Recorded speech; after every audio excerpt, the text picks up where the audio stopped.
Good afternoon, everyone. Good afternoon. Good afternoon, ma'am. जी, तो हम अपना सेशन स्टार्ट करने लगे हैं। प्लीज सभी VHK म्यूट कर लीजिए। Senior Account Officer, role and responsibility of DDO.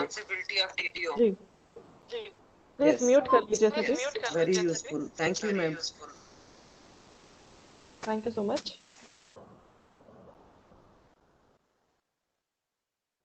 सो हमारे सेकेंड सेशन के लिए आज हमारे साथ मौजूद है mister Harsh Kumar Arora, senior account officer in JNCT of Delhi.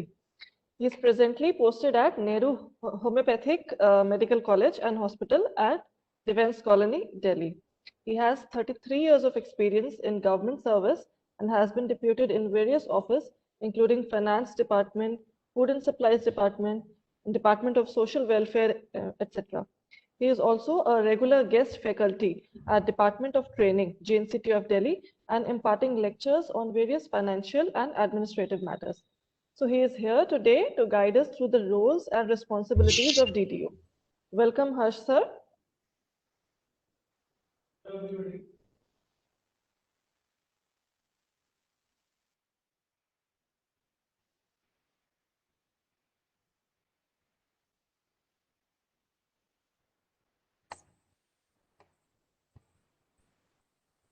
Hello, good afternoon, everybody. Harsh Arora. Good afternoon, sir. As I have been introduced by my co-host, I'm a senior counsel officer in Government of Delhi and I have approximately 33 years of experience dealing with various financial and administrative matters. Today, I would be taking up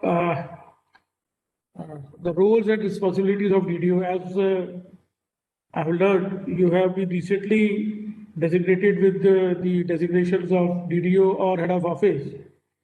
Basically, head of office is himself a DDO, but there could be certain cases where head of office is different and DDO is different. And I would suggest you to listen to my topic and note down your queries. And at the end of the session, I would be taking your queries one by one, whatever you have in mind, whatever doubts or anything else related to today's topic or otherwise also, if I could resolve them. So let us start with the today's topic. You see, first of all, as you all know, and you must have been also declared as head of office or DDO. Any gazetted officer can be declared as DDO under Rule 16 of Delegation of Powers. The basic function of the DDO is to control the expenditure as per budget allocation, and at the same time, he or she has to see that the expenditure is made as per the financial rules or guidelines. He is also responsible for monthly reconciliation of accounts from paid accounts offices or as the case may be, so as to ensure that the expenditure does not exceed the allocated budget at any time. Because if the reconciliation is not done, then there are chances that you might not be able to see or control that. Hello. ठीक है. Every officer who is incurring or authorizing any expenditure from public money should be guided by high standards of financial propriety. देखिए बहुत important बात है, बहुत छोटी लेकिन very important, कि जब हम कोई सरकारी पैसे से खर्च करते हैं तो इस तरह से नहीं होना चाहिए, मतलब एज इफ आप अपना पैसा कहीं से खर्च करें, तो जो प्रिकॉशंस या जो आप ध्यान रखते हैं चीजें, सेम स्टैंडर्ड्स वही अडॉप्ट होने चाहिए. Every officer should also enforce financial orders. कोई भी ऑर्डर्स निकले हुए इस मुद्दे पे उनको प्रॉपरली फॉलो होना, स्ट्रिक्ट इकोनॉमी फॉलो की जानी, and to ensure that relevant financial rules and regulations are observed. ये कहने को बहुत छोटी बात है, लेकिन इस छोटी सी बात में ही सारा उसका वो छिपा हुआ है। अगर आप इस तरह से ध्यान देंगे तो कोई भी फाइनेंशियल इरेगुलरिटी होने के चांसेस नेग्लिजिबल होंगे।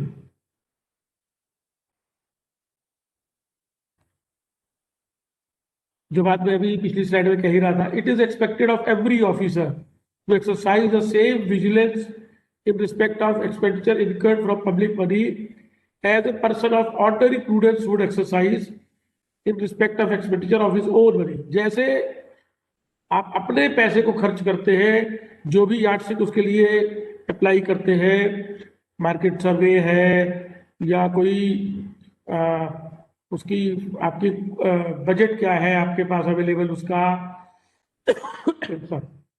क्वालिटी ठीक है कि नहीं है, ये सब चीज़ों का ध्यान देना बहुत आवश्यक है। जैसे कॉमन प्रूडेंस का आदमी अप्लाई करेगा अपना माइंड से, भले ही आपको रूल्स की पूरी नॉलेज ना हो, लेकिन अगर आप उस तरह से अप्लाई करेंगे अपना इंटेलिजेंस को, तो there is very little chance of making any error.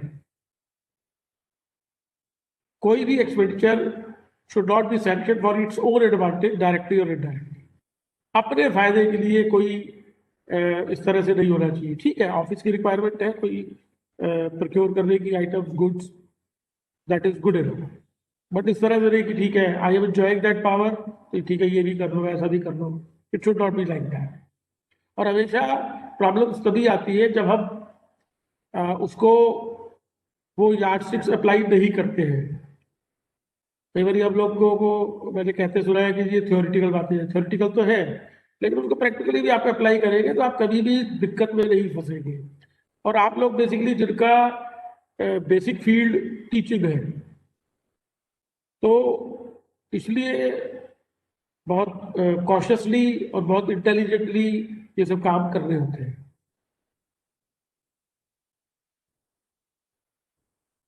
अगर कोई नॉन गवर्नमेंट बनी स्कूल्स में या जहाँ पे भी आप लोग पोस्टेड है, तो उसके लिए सेपरेट रजिस्टर्स मेंटेन किए जाने चाहिए, गवर्नमेंट मनी का सेपरेट और नॉन गवर्नमेंट मनी का सेपरेट। जैसे नॉन गवर्नमेंट मनी में आपका बॉयफंड हो सकता है या और इस तरह से कुछ, क्योंकि मैं जैसे आज की डेट में पैथोलॉजी मेडिकल कॉलेज में पोस्टेड हूँ और I am also looking after the work of DDO also. तो वहाँ पे दो तरह का है, एक तो जो गवर्नमेंट पैसा है, दूसरा क्योंकि हमारा कॉलेज और हॉस्पिटल है, तो कॉलेज से रिलेटेड जब स्टूडेंट्स का एडमिशन होता है तो उनकी caution money, boy fund, library fund, तो उसके लिए सेपरेट रजिस्टर्स मेंटेन है। डेली बैलेंसेस में be struck check and sign by DDO. Daily आपको अपनी कैश बुक, चाहे नॉन गवर्नमेंट अकाउंट की कैश बुक, शायद मुझे पिछले सेशन में बताया गया था कि शायद आपके डीडीओ के लेवल में कैश बुक नहीं होती है, पर जो भी रजिस्टर्स है जिसमें जहाँ से आप कैश को हैंडलिंग होती है अगर आपके लेवल में, तो वो डे टू डे बेसिस पे उसको चेक होना चाहिए और साइन होना चाहिए। क्योंकि जब आप डेली उसका वो करेंगे तो again there will be least chances of error. हमेशा गलती तभी होती है जब हम किसी भी वर्क को एक्यूमुलेट करते हैं, क्योंकि अगर आपको ध्यान स्किप हो सकती है, कहीं और ऐसी कोई प्रॉब्लम हो सकती है, तो ये सब चीज़ें जरूर ध्यान रखी जानी चाहिए। Wherever physical verification of money, government or non-government, is carried out with reference to the cash book, the cash balance, if any, both the accounts should be simultaneously verified and certificate recorded.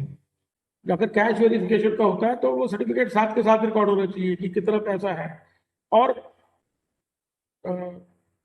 Again I will emphasise on that point कि day to day basis पे आपको उसको चेक करते रहना चाहिए, so that error के chances least हो। हमेशा गलती होने की संभावना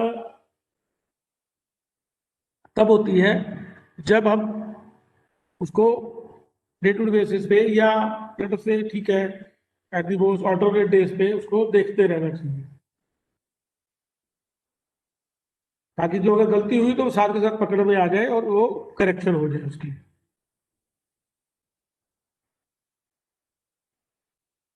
Amount tendered in cash towards any dues, government or non-government, may be received by the DDO and receipt in form GR6, जिसको हम TR5 भी बोलते हैं common language में, should be issued simultaneously.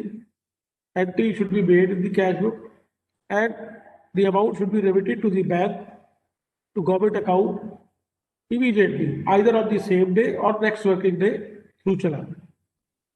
ये मैंने अक्सर बहुत सारे स्कूल्स में या और ऐसी जगहों पे ये देखा पैरा बनते हुए जब ऑडिट होता है कि पैसा जो है साइमल्टेनियसली बैंक में जमा नहीं करवाया गया, which is not a good practice. ऐसा तो हो सकता है कि जैसे आज फ्राइडे है, आज कोई कैश आया और सॉरी आज थर्सडे है, अब कल फ्राइडे की छुट्टी है, सैटरडे फोर्थ सैटरडे की वजह से बैंक बंद होगा, संडे भी बंद हो गए, मंडे को जमा होगा। तो प्रैक्टिकली जो पैसा आज आपके पास 3 या 4 बजे तक आया वो आप मंडे जमा कराएंगे, तो there is a gap of 3 days, but this gap is logical because tomorrow is a gazetted holiday, Saturday banks are close, Sunday again banks are closed, Monday the banks will open, but it should be ensured that the cash is deposited on Monday। और ऐसे आप लोगों ने भी शायद notice किया होगा कि इस तरह के कई बार पैरे बनते हैं और इसका कोई फिर रिप्लाई नहीं है, रेमेडी नहीं है, because it's a lapse in the sense कि गवर्नमेंट अकाउंट में नहीं गया वो पैसा। तो proper care should be taken कि जैसे ही कोई पैसे की रिसीट होती है तो वो इमीडिएटली बैंक में जमा हो विद दी कंडीशन की ठीक है कोई छुट्टी है या कोई एक आध दिन कभी हो सकता है। तो मैंने जैसे आपको एग्जाम्पल साइड किया कि जो आज पैसा आया 2 या 3 बजे तक और वो आज नहीं जमा हो सका तो कल सुबह हो जाए, 3 दिन की छुट्टी आई तो मंडे तो होना ही चाहिए। Receipts by checks या draft or a local branch drawn in favor of DDO may also be received, but उसकी प्रॉपर रिसीट जो है वो तभी दी जाएगी जब वो कैश हो जाएगा बैंक से। लेकिन इन द मीनवाइल जिसने भी वो रिमिट किया है ड्राफ्ट या चेक, उसको एक एक्नॉलेजमेंट दी जा सकती है कि received check या draft number such and such dated such and such for this much amount, but proper receipt can be given only after that amount has been credited to the government account। और वो 24 hours to 72 hours का time होता है अगर आप bank में deposit कराते हैं तो तभी वो आप उसके बाद ही उसको फॉर्मल जो प्रॉपर रिसीट है तभी इशू होगी।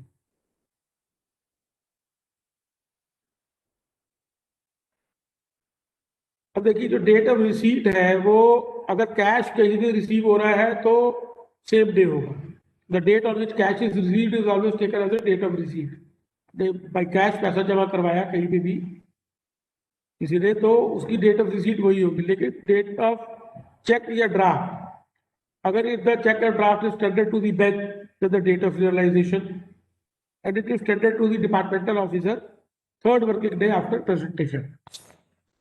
तो रीजन वही है 3rd वर्किंग डे, क्योंकि नॉर्मली आप सभी जानते ही होंगे अपनी पर्सनल ट्रांजेक्शन में भी आपने देखा होगा अगर आप कोई बैंक में चेक जमा करवाते हैं तो it takes approximately 24 hours to 72 hours to get realised, इसीलिए वो 3rd वर्किंग डे है आफ्टर प्रेजेंटेशन। लेकिन एट द सेम टाइम वो इंश्योर करना है कि जैसे ही आपके पास आया आप उसको इमीडिएटली बैंक में रियलाइजेशन के लिए भेज दें।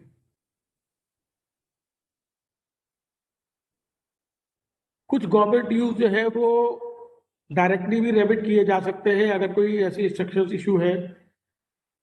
जैसे आपके स्कूल के केसेस में हो सकता है कि कोई आप लोगों का लिंक जनरेट होता हो, जो बच्चों की फीस अगर कोई जमा करवानी है या कुछ और पैसे जमा करवाने हैं डायरेक्टली वो बैंक में जमा करवा सके। लेकिन उसमें भी वही चीज है कि वो ओपन एंडेड नहीं होगा, हमेशा कोई उसकी स्पेसिफिक डेट्स होगी। जैसे हम लोग अगर अदर इसको देखें, जब हम आजकल ऑनलाइन पेमेंट्स करते हैं अपने टेलीफोन के बिल्स की या मोबाइल बिल्स की या और कोई इस तरह से ट्रांजेक्शन है तो हम डायरेक्टली बैंक में भी कर सकते हैं।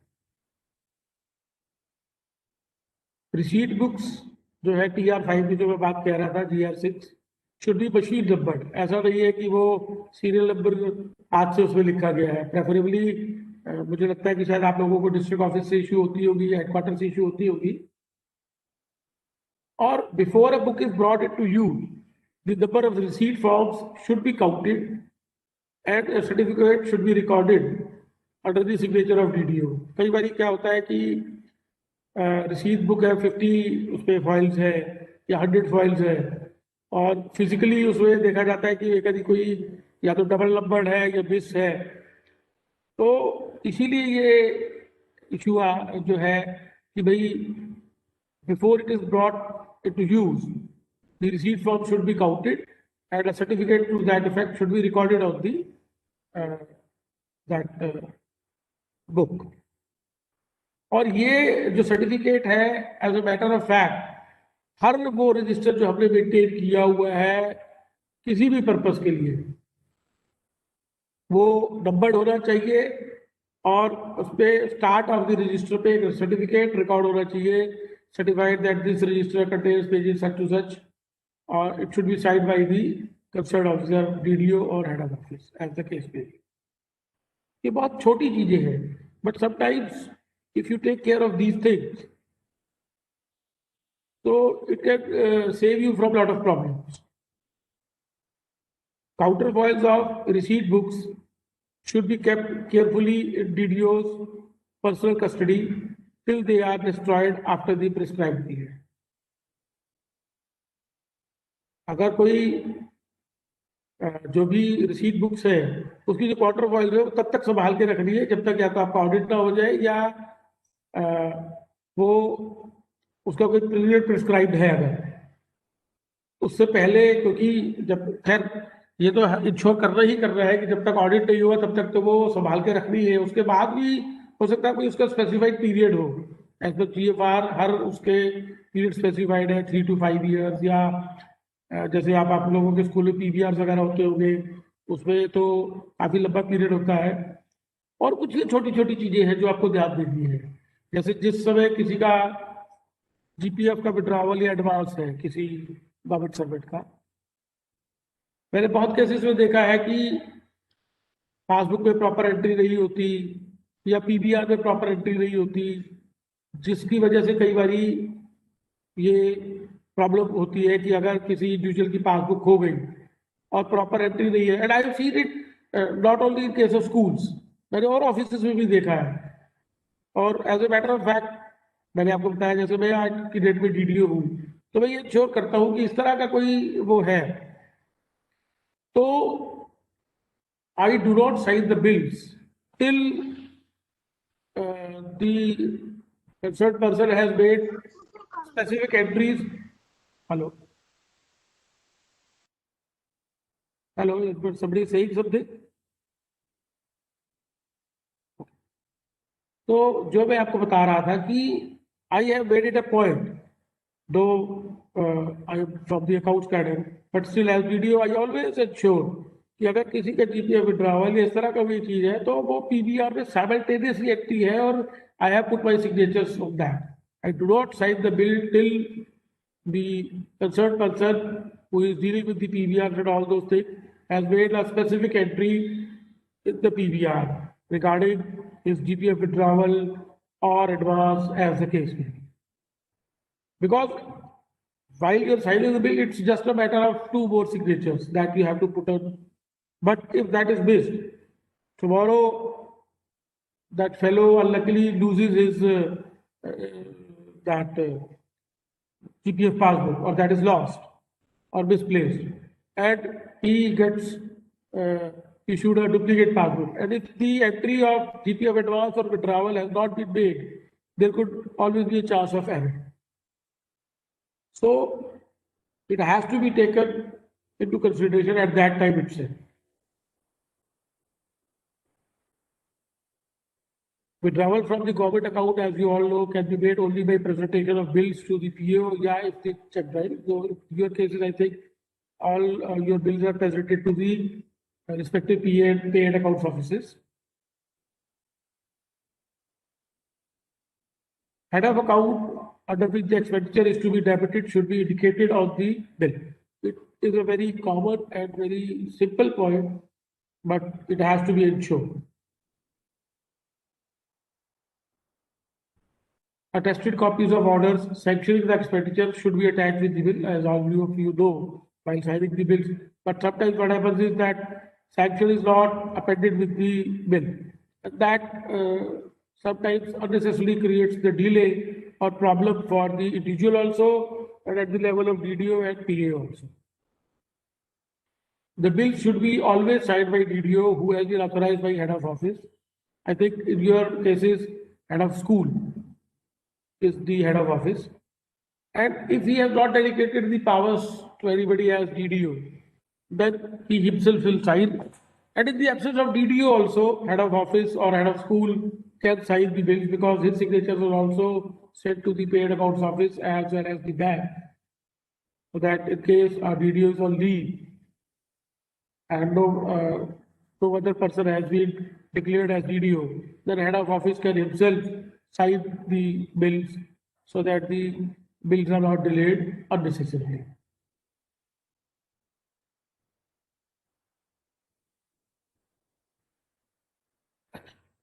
A DDO should be well conversant with all the provisions of grant of different benefits to the government employees so as to ensure that the claims preferred are correct in all respects.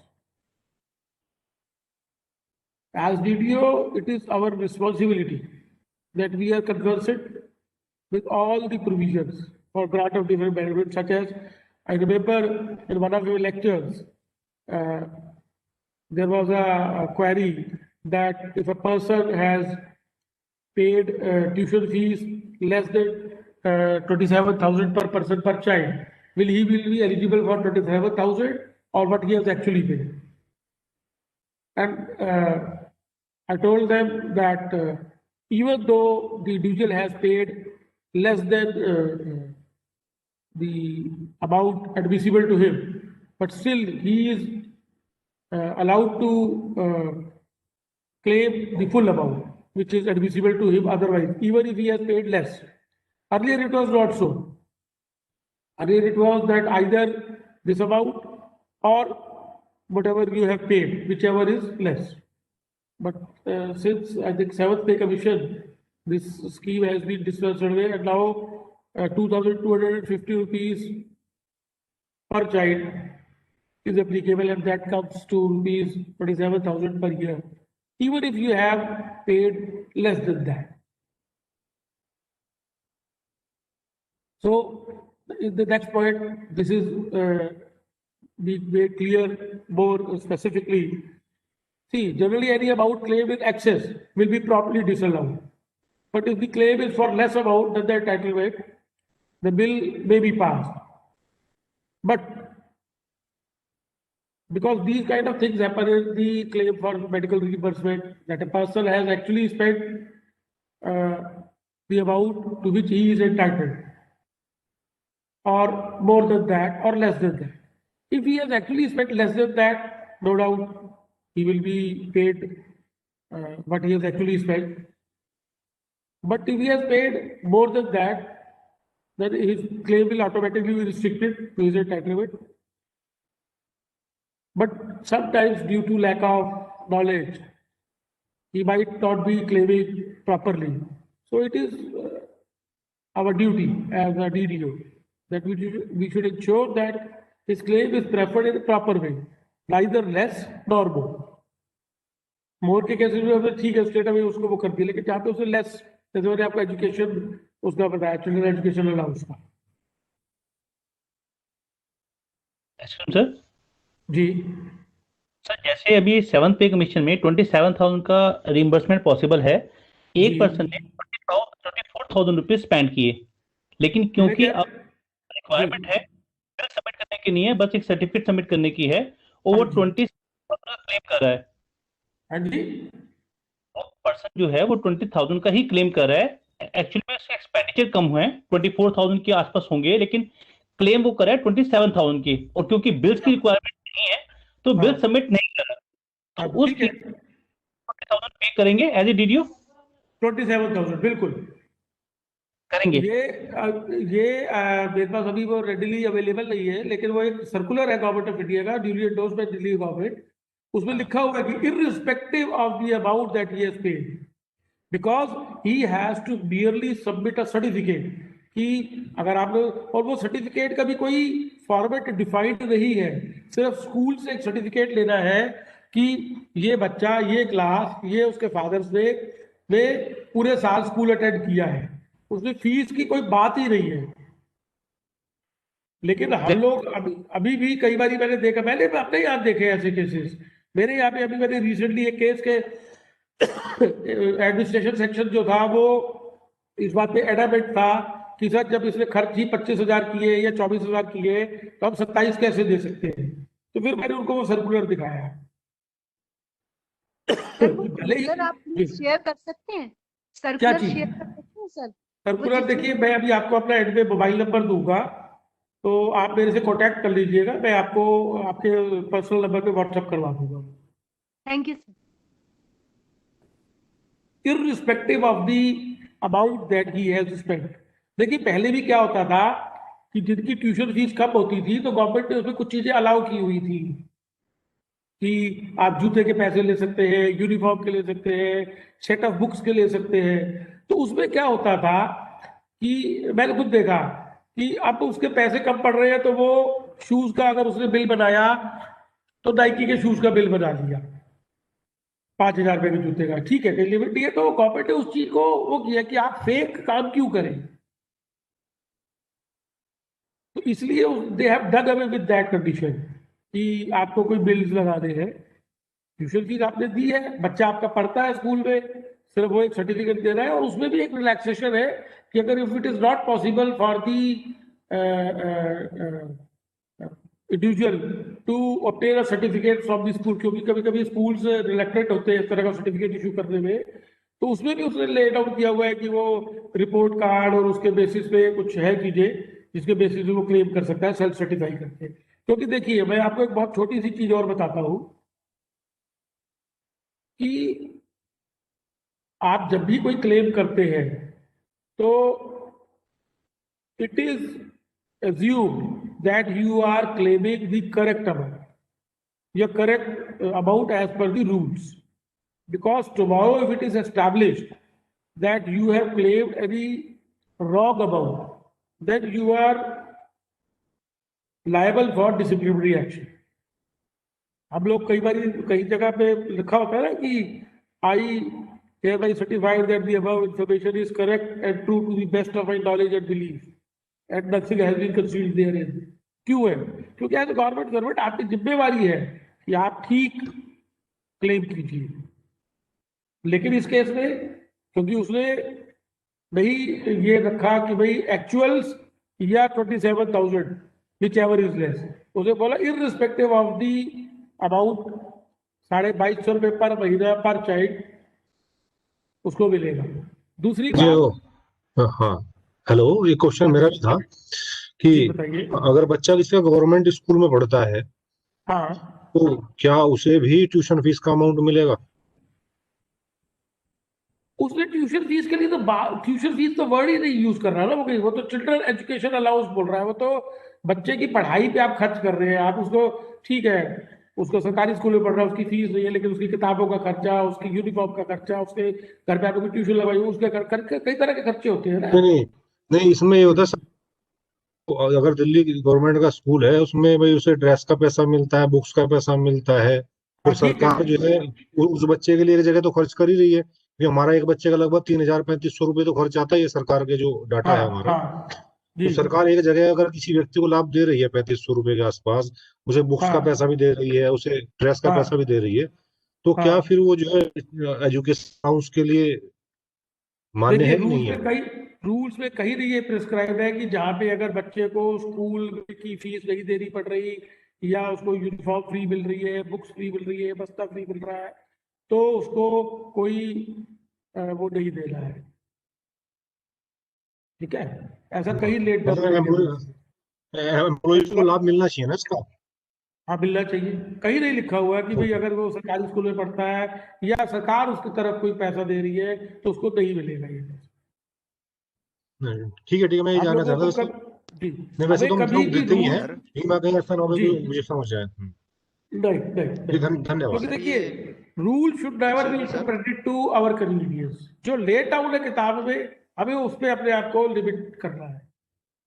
Sir जी मेरा एक question है जी sir, ये अभी जो क्या sir वो LGBTQ allowance claim कर scheme सकता आई है? हैं? हेलो सर, हाँ सर, क्या जो सरकारी स्कूल में बच्चा पढ़ रहा है उसका फादर अलाउंस क्लेम कर सकता है? आप बताइए क्यों नहीं कर सकता?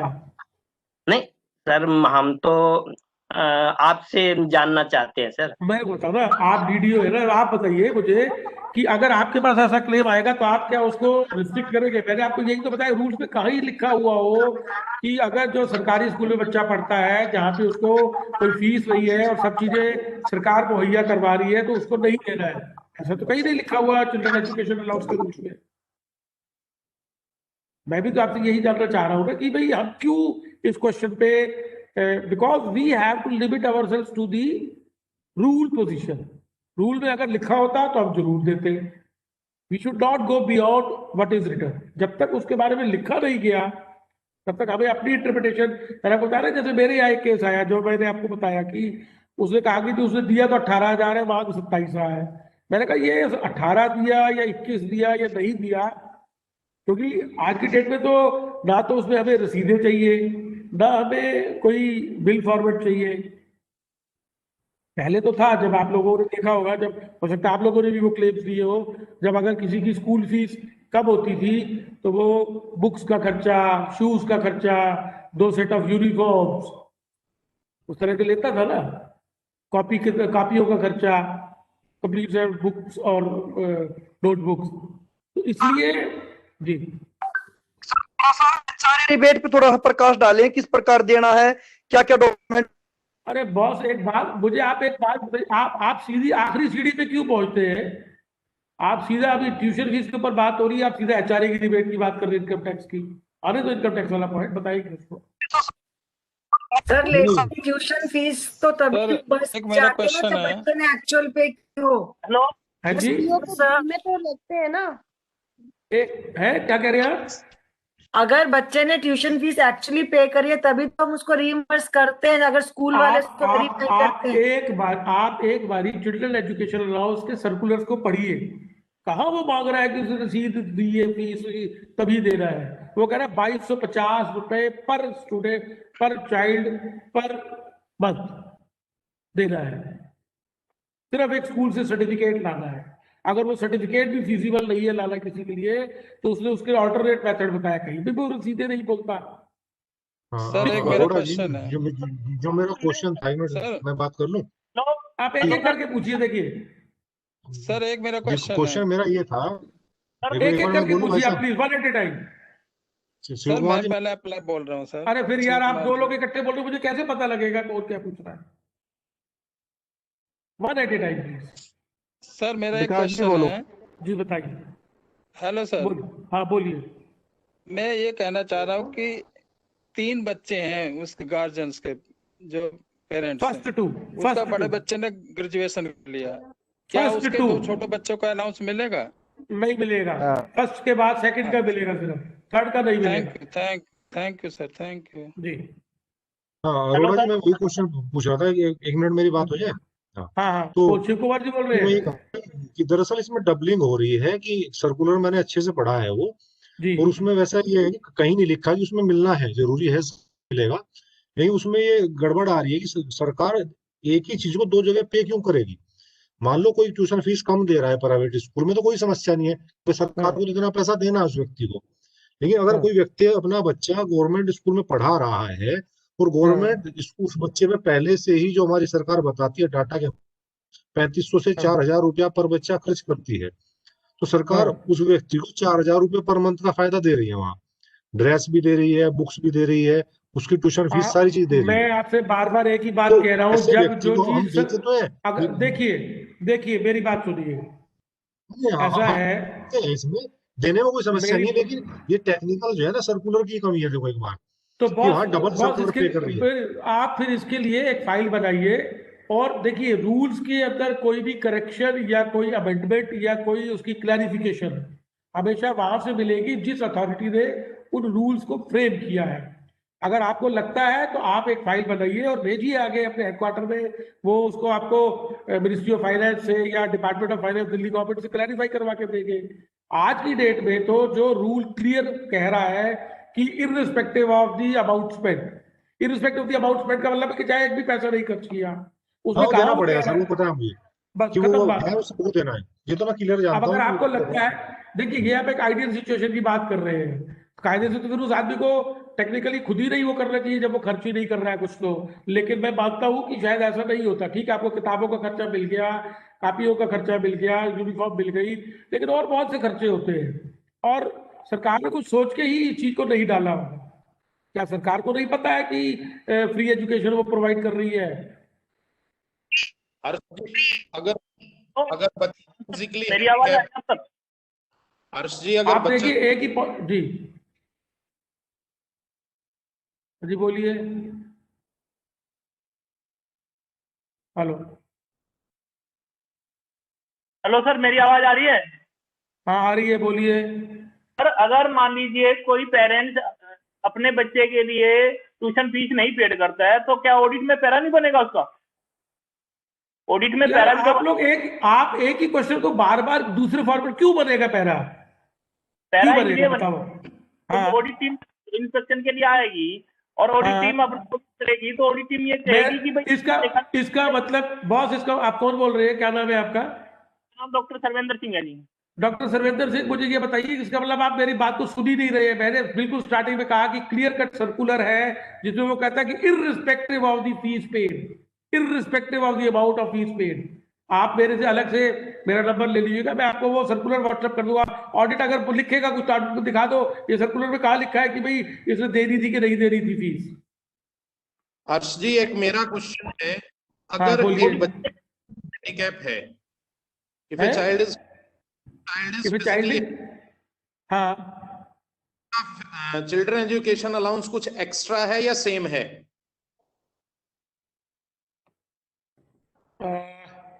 मेरे ख्याल में सेम ही है शायद, लेकिन उसकी नहीं सर, डबल अमाउंट है उसका। Double amount, sorry double amount है और उसमें शायद एज का भी कुछ वो है शायद, जैसे ये रिलैक्सेशन है सर, एज में भी रिलैक्सेशन है, एज का भी कुछ रिलैक्सेशन है। और जी सर वो शायद नॉर्मल केस में शायद 20 साल है, उसमें शायद 25 साल तक है, इस तरह से कुछ है। वो आप सर्कुलर में क्लियर कट है। और अभी उसकी कुछ और भी एक रिलैक्सेशन आई थी रिसेंट टाइम्स में, एग्जैक्टली तो मुझे अभी ध्यान नहीं है, तो आप ये स्पेसिफिकली मेरे से अलग से पूछ सकते हैं, मैं बता दूंगा। Thank you. आप सभी से रिक्वेस्ट है पार्टिसिपेंट्स प्लीज कि सर को अपना सेशन खत्म करने दीजिए। लास्ट में आप सभी अपने क्वेश्चंस पूछ लीजिएगा। अगर आपको क्वेश्चंस आप नोट करके रखिए चैट बॉक्स में या लिख लीजिए अपने पास, and at the end of the session हम सारे क्वेश्चंस की क्वेरीज रिजॉल्व करेंगे। प्लीज अभी सेशन कंटिन्यू होने दीजिए। Thank you sir, please continue. इसके बाद मैं आगे ट्यूशन फीस से आगे बढ़ रहा हूँ। Arrears of paid allowances normally transfer जो ऑफिसर होते हैं, कोई ऑफिसर की ट्रांसफर होती है तो वो ड्यू ऑफिस, जहां उसकी ट्रांसफर हुई वहां से ड्रॉ होंगे। ड्यू ड्रॉ स्टेटमेंट पुराने ऑफिस से मिल जाएगी और उसके बाद ही वो ड्रॉ कर सकते हैं। लेकिन डीए के केस में ऐसा नहीं होगा। मैंने बहुत सारे ऑफिस में देखा कि लोग डीए का भी इस तरह से करते हैं। डीए हम सभी जानते हैं, अभी तो आज की डेट में तो फ्रीज चल रहा है, लेकिन हम सभी जानते हैं कि डीए जो होता है वो जनवरी से जो ड्यू होता है वो मार्च में डिक्लेयर होता है और अप्रैल की पे में लगता है और 3 महीने का एरियर होता है। सिमिलरली जो जुलाई में ड्यू होता है वो डिक्लेयर सितंबर में होता है और अक्टूबर की रेगुलर सैलरी से और 3 महीने का एरियर। ये किसी किसी केसेस में कई बार 4 महीने का एरियर है। तो वो क्योंकि आदमी बीच में जब ट्रांसफर होके आ गया जुलाई या अगस्त में, तो ये तो डिक्लेयर ही नहीं हुआ था, तो ड्रॉ ही नहीं हुआ, एलपीसी उसकी इश्यू हो गई। तो कई बार मैंने देखा कि लोग इसमें अननेसेसरीली वो कहते हैं कि वहां से आप लिखवा के लाओ या कुछ कीजिए, तो it should not be that. As DDO हम लोगों की, एज हेड ऑफ ऑफिस की हमारी रिस्पॉन्सिबिलिटी है कि हम अपने उनको ईज पे रखें। अननेसेसरीली क्वेरीज नहीं होनी चाहिए।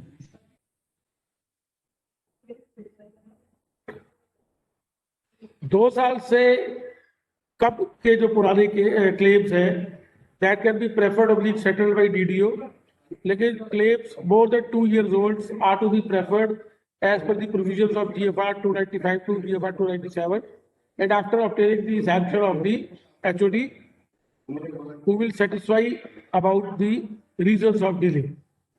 Similarly, claims which are more than 6 years old can be preferred by DDO for pre-check by PO only if the supporting documents are available.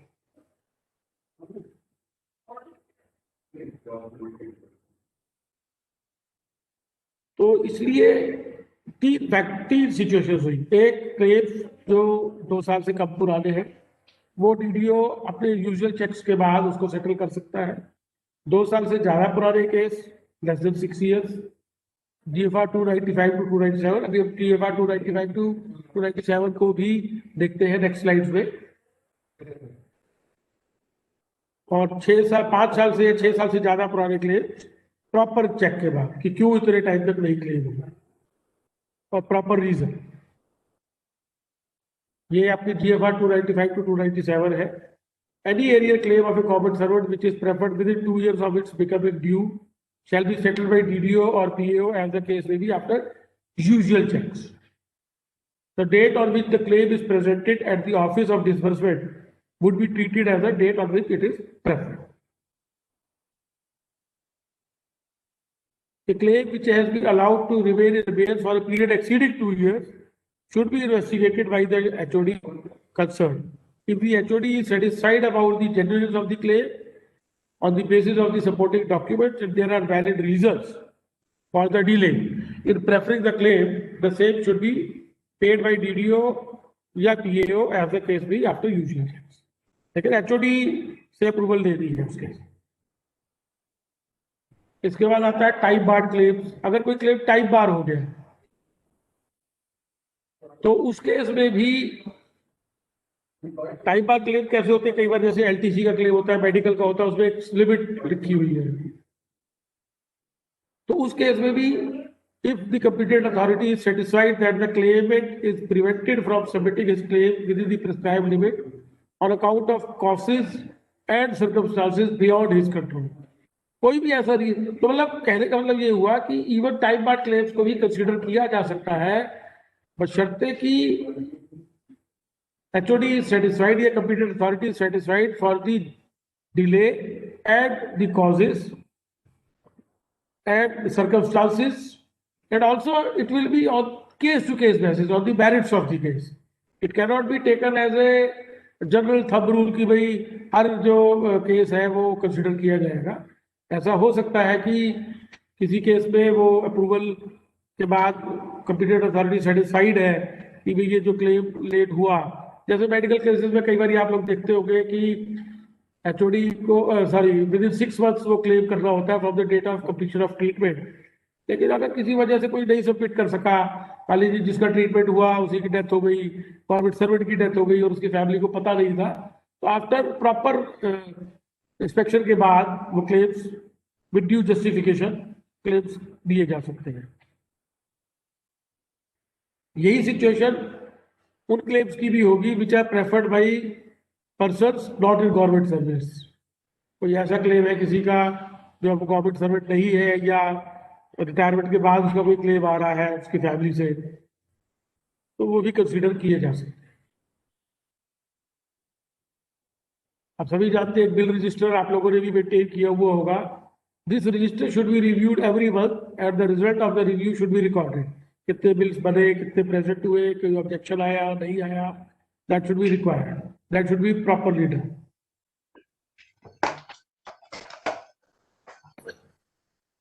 Sir क्या रिटायरमेंट के बाद भी मेडिकल बिल पास होता है hospital का? अगर ट्रीटमेंट बिफोर उसका है पीरियड का तो क्यों नहीं होगा बताइए। अगर वो मेंबर था और रिटायरमेंट के बाद भी अगर वो मेंबर बना स्कीम का, तो वो रिटायर हो गए, रिटायर होने के बाद अब वो OPD लेते हैं मेडिकल की, तो क्या नहीं क्या वो उन्होंने कार्ड बनवाया हुआ है रिटायरमेंट के बाद? बनवाया हुआ तो मिलेगी, फिर क्यों नहीं मिलेगा बताइए। कैशलेस नहीं होता रिटायरमेंट के बाद? मान लीजिए अगर उसको हॉस्पिटल कैशलेस नहीं दे रहा है तो अच्छा, तो फिर बनाना पड़ेगा बिल। हाँ बनाना ही पड़ेगा ना तो बिल तो। Thank you sir. जी जी। DDO is always required to verify the correctness of the contingent bills with reference to the accepted rates and the amount section. देखिए बहुत छोटी चीज है लेकिन बहुत इंपॉर्टेंट है कि ऐसा नहीं है कि आंख मूंद के हर बिल पे साइन होना है। तो कंटीजेंट बिल्स में ये देखना है कि एक्सेप्टेड रेट्स क्या है और आउट सैंक्शन क्या है, और अगर कोई पोर्शन डिसअलाउ हुआ है तो उसका भी इंडिकेशन आना चाहिए। क्लेम तो किया गया 100 रुपए का पास, और वो उसमें एलिजिबल अमाउंट है 75 रुपए 50 रुपए, तो वो होगा, रिस्ट्रिक्ट होगी वो। मेडिकल क्लेम्स में होता है, टेलीफोन बिजली पानी के बिलों में होता है, और कोई इस तरह के क्लेम्स होंगे, तो उसमें ये चीज जरूर ध्यान दी जानी चाहिए। And bill should be pass for the net amount after deduction.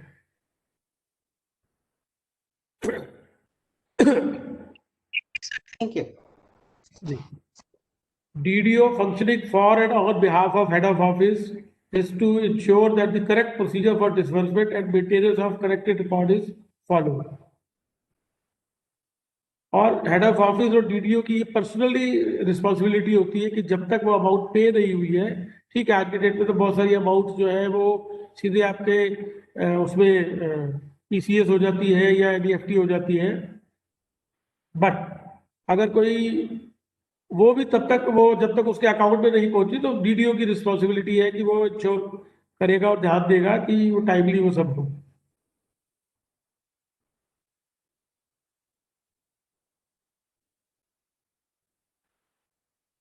As the checks and drafts are drawn in favor of DDOs by designation, they are not negotiable. They have to be encashed by the officers concerned. जिसके by designation वो कोई check मिलते हैं आपको, तो DDO ये तो कर सकता है कि किसी अपने मैसेंजर को या ऑथराइज करे, या कैशियर होता है आपके यहाँ पे कि आप, और उसमें आपने देखते हो कि अगर कोई चेक आता है तो चेक के पीछे आपके साइन होते हैं और एक अथॉरिटी लेटर होता है जो आप उस पर्सन के नाम इशू करते हैं कि भी कैश इसको दे दिया जाए।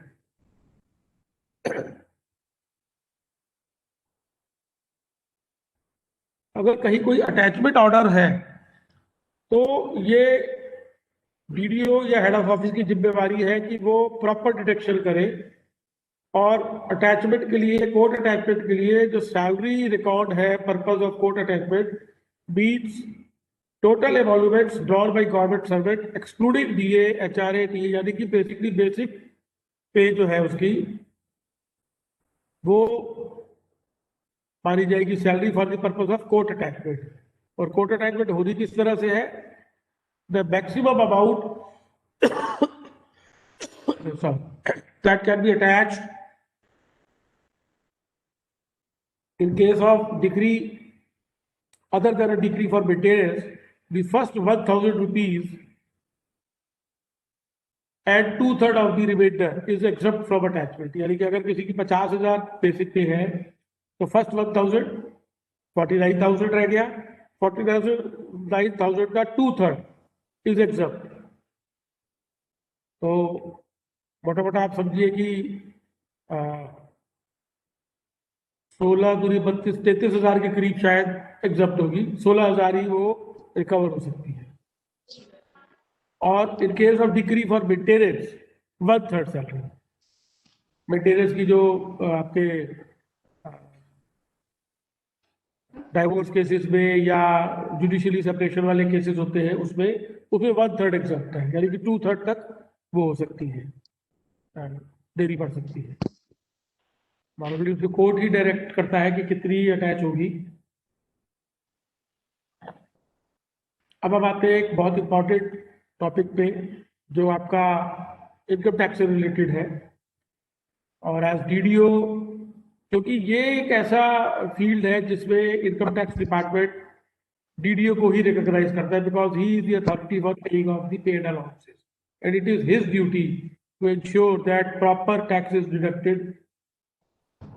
सबसे इम्पोर्टेंट, और बहुत मैंने स्कूल्स में तो खास करके देखा है ये चीज, कि ये चीज में कई बार फॉलो नहीं होता कि आपको स्टार्ट ऑफ द ईयर में ही टैक्स लायबिलिटी वर्कआउट कर लेनी है सभी की, और एवरेज कैलकुलेशन करके वो करना है। मैंने बहुत सारे केसेस में देखा कि लोग जो है स्टार्टिंग में 10,000 काट लो, 20,000 काट लो, बाद में लास्ट के 3 महीनों में कटवा लेंगे। which is totally wrong. I again repeat it is totally wrong. At the start of the financial year, on the basis of the last year's income tax deducted from that individual's paid allowances, plus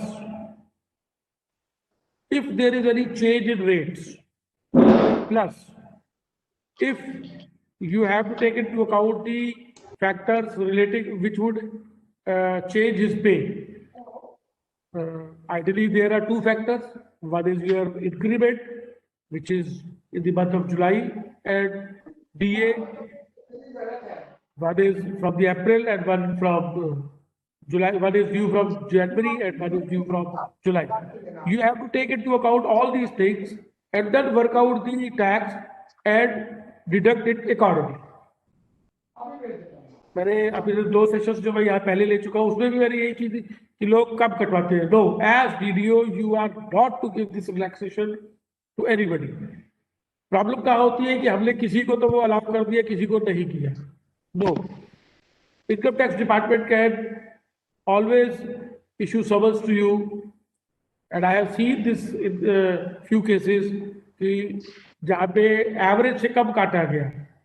ये तो हो सकता है कि आपका मान लीजिए किसी का 2.5 लाख रुपए टैक्स बनता है साल का, तो आप लगभग उसको 25,000 रुपये आपके पर मंथ बना, 25 का आपने 24 काट लिया या 26 काट लिया, वो तो फिर भी जस्टिफाई कर देते हैं. लेकिन ideally it should be year out of पे, कि ये तो मैंने आपको एक एग्जांपल दिया कि 2.5 लाख बनता है या 3 लाख बनता है तो 25,000 रुपये महीना हो गया.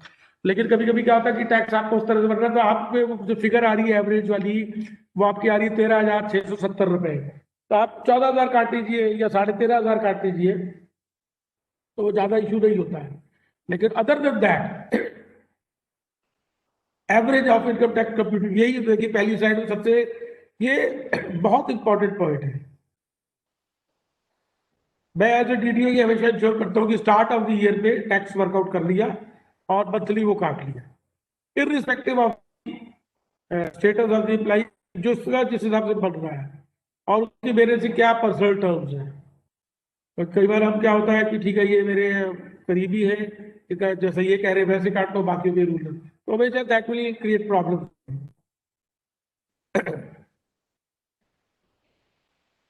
It is the responsibility of the head of office, DDO, being the authority for making payments of salaries, to deduct income tax from the salary every month.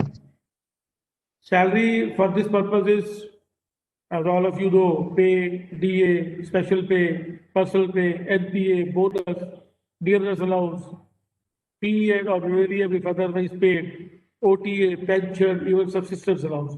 The persons who are suspended, जो उनको subsistence allowance मिलता है, वो income tax की range में आता है. कुछ चीजें होती है जो नहीं वो होती है, जैसे आरजी है, रिटायरमेंट ग्रेचुटी है, सब्सिडी अलाउंस है, कोई यूनिफॉर्म अलाउंस अगर किसी को मिलता हो, and transport allowance up to ₹3200 per month in case of handicapped persons. Apart from this एक 50,000 की स्टैंडर्ड डिडक्शन की फैसिलिटी सभी एम्प्लॉइज को है, irrespective of the status of the employ. चाहे क्लास 4 है, चाहे सीनियर मोस्ट ऑफिसर है, 50,000 रुपये स्टैंडर्ड डिडक्शन सभी इंडिविजुअल्स को ऊपर जो आपकी ग्रॉस सैलरी बनती है उससे वो माइनस हो जाती है. इसके लिए देखिए वो कहते हैं कि भाई एवरी एम्प्लॉय एज इंडिविजुअल आपकी भी ये जिम्मेवारी है, अगर आप वीडियो नहीं भी है तब भी आपको इनकम टैक्स का वो अंदाजा होना चाहिए कि भाई आपका क्या टैक्स बनेगा. लेकिन as DDO you are responsible for the correct deduction, और ये इंश्योर किया जाना चाहिए, इस तरह से टैक्स डिडक्ट होना चाहिए एट सोर्स कि it should be neither less nor more than what is actually due under the rules. ठीक है, राउंड ऑफ करने में तो 4-5 रुपए एक्सेस कट सकते हैं, लेकिन ऐसा नहीं है कि किसी की टैक्स लायबिलिटी तो 3 लाख की और हमने 3.5 लाख रुपया काट लिया, वो गलत है. इसीलिए स्टार्ट ऑफ द ईयर पे आप वर्कआउट कीजिए और उसके बाद सितंबर या अक्टूबर में अगेन उसको रीवर्क कीजिए, सो दैट कोई भी जो वेरिएशन है वो अकाउंट फॉर होके और एवरेज उस पर कटते हुए, क्योंकि हमारी फरवरी जो सैलरी होती है फरवरी की, that is the last salary in the financial year. हम लोगों को जो पेमेंट होती है वो मार्च टू फरवरी होती है, ताकि अप्रैल टू मार्च। अब इसलिए आपने नोटिस किया होगा कि मार्च में हमें सैलरी नहीं मिलती, और अप्रैल में we get 2 salaries, one is on the 2nd और 3rd ऑफ अप्रैल, तो the 1st April week bank holiday, और 2nd जो मिलती है last day of the April का। तो टोटल हमको 12 जो सैलरीज मिलती है उसको कंसिडर करते हुए स्टार्ट ऑफ द ईयर में ही आपको वर्कआउट करना है।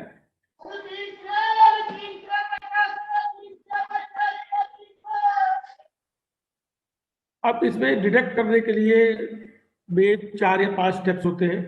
पहले स्टेप में आपको एक डिटेल पीवीआर जो हम जिसे बोलते हैं, जिसमें उसका इंडिविजुअल का नाम होता है, मंथ है, पे है, डीए, सारी डिटेल्स होती है, और जीपीएफ जो कटता है, पीएफ भी कटता है, ग्रुप इंश्योरेंस कटता है, तो ये डिडक्शन वहां से हम काउंट करेंगे।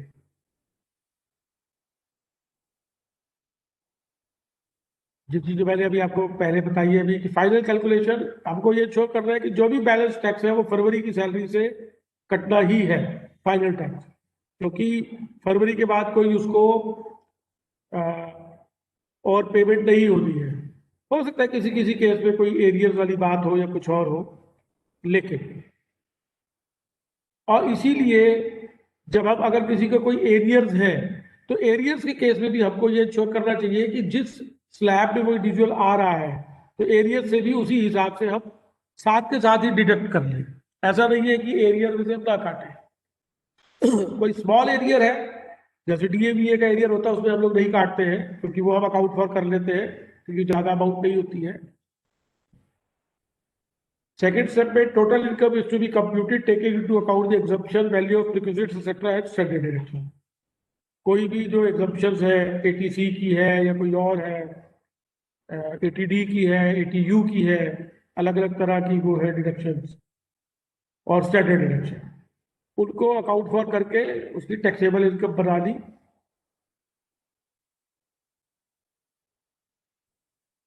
टैक्सेबल इनकम वर्कआउट करने के बाद जिस भी कैटेगरी में वो आता है, स्लैब्स आपको पता ही है, अभी इस साल से गवर्नमेंट ने एक नया स्टेप, नए स्लैब्स भी इंट्रोड्यूस किए, लेकिन उस केस में आपको ये श्योर करना है कि उस इंडिविजुअल से अंडरटेकिंग ले रही है कि वो कौन से रिजीम को फॉलो करना चाहता है, और जिस रिजीम को वो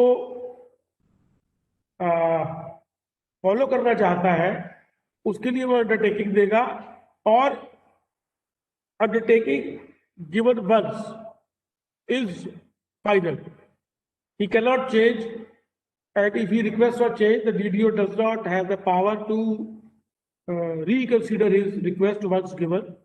इसलिए बहुत सोच समझ के वो टैक्स रिजीम की ऑप्शन दे दी है। और ठीक है, उसके पास एक ऑप्शन तो है गवर्नमेंट सर्वेंट के पास कि वो अपनी रिटर्न फाइल करते वक्त, जब वो इंडिविजुअल अपनी रिटर्न फाइल करता है तो वो चेंज कर सकता है ऑप्शन को, लेकिन डीडीओ लेवल पे जो उसने एक बार अपने ऑफिस में वो दे दी, उसको चेंज करने का ऑप्शन नहीं है उसके पास। यही इसमें लिखा हुआ देखिए, with effect from 1/4/2020 2 regimes of tax rates have been introduced and the employee can opt for either of the 2 slabs, and option 1 exercise is fine. The option can be changed at the time of filing of return by the individual। वो 2 regimes क्या है वो मैं आपको दिखा देता हूँ। Up to ₹2.5। Hello, expenditure की मैक्सिमम लिमिट क्या है? मैं अभी ये वाइंड अप कर लूँ। मेरा आप ऐसा है कि मेरी 1 या 2 स्लाइड्स रह रही है, उसके बाद आपका क्वेश्चन आंसर सेशन ही हम चलाएंगे, तो उसमें आप पूछिए, आपके जो भी पॉइंट है आप नोट डाउन कर लीजिए। Up to ₹2.5 lakh old regime में भी कोई टैक्स नहीं था, न्यू रिजीम में भी नहीं है। 2.5 लाख से 5 लाख में वही 5% है। 5 लाख से 7.5 लाख में उसमें क्या होता था, 12,500 प्लस 20% ऑफ दी इनकम, और इस नए वाले स्लैब में हो गया 10% ऑफ दी इनकम एक्सीडिंग पर 5 लाख। उसके बाद फिर 15% है, फिर 20 है और फिर 25 है। और 15 लाख से ऊपर वाले में भी यही स्लैब है। 1 लाख सिर्फ 1,87,500 हो जाएगा। ये स्लाइड पूरी आ नहीं रही है इसमें। इसके बाद देखिए DDO is also required to file quarterly return. आप लोग शायद एज डीडीओ जो वर्क करते होंगे जानते होंगे कि आपको हर क्वार्टर के एंड में एक क्वार्टरली रिटर्न फाइल करनी होती है। अब वो आप अपने लेवल पे करते हैं या किसी सीए के थ्रू करवाते हैं, लेकिन ये आपको एक आपकी कंपल्सरी ऑब्लिगेशन में आता है। और हर गवर्नमेंट सर्वेंट को आपका जो भी टैक्स काटते हैं तो आप फॉर्म 16 इशू करते हैं, वो भी इशू करना होता है। This is all about income tax. अब मैं अपना क्वेश्चंस आंसर सेशन स्टार्ट कर रहा हूँ। आपकी जो भी क्वेरीज है वो आप 1 बाई 1 टेकअप कीजिए। कुछ लोगों की जैसे एजुकेशन अलाउंस के ऊपर थी या इनकम टैक्स से रिलेटेड है या और कोई topic, you can 1 by 1 raise your queries.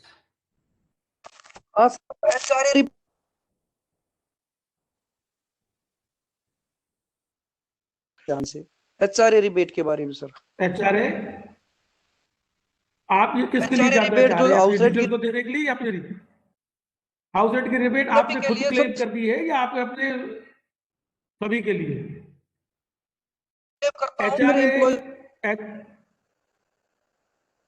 हाँ, HRA पे तो बहुत क्लियर कट है उसका कि हाँ HRA रिबेट।